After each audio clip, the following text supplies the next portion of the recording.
McGregor, because I saw Train Spotting 2 recently and it inspired me. Choose Brexit, choose making up numbers from thin air about the NHS and plastering them on the side of buses. Choose racist and xenophobic sentiment seeping out from some corners of the Leave campaign. Choose hate crime rising by over 40% and LGBT hate crime by 150% in England and Wales following the Brexit vote. Choose taking the people of our nations to the polls on one of the most important issues of a generation, with nothing written down and no plan. Choose ignoring the interests of the people of Scotland and my constituents in Livingston, despite the fact they voted overwhelmingly to remain in the EU.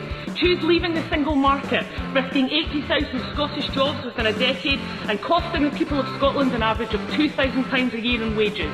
Choose lowering Scotland's GDP by more than £10 billion and Scotland's exports by more than £5 billion. Choose vital EU worker status being under threat, with widespread uncertainty to families, businesses and the economy. Choose risking our international standing in the academic, research and innovation communities as we lose access to funding, expertise and people from the EU. Choose walking away from the European Medicines Association and Euratom without any detail or thought of the impact.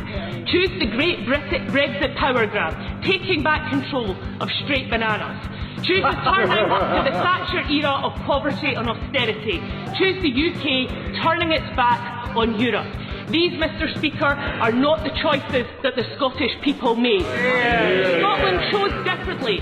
Scotland chose to look outward, to face the world, to embrace the EU and all of the protections and advantages that it brings. Scotland chooses life in the European Union, not a hard Tory Brexit. This Tory government must respect that. Mr Speaker, a member opposite quoted Churchill earlier, saying it could well be the end of the beginning of this Brexit process. I say to the members opposite, if they do not respect the democratic will of the Scottish people to remain in the EU, it will be the beginning of the end of this disunited kingdom.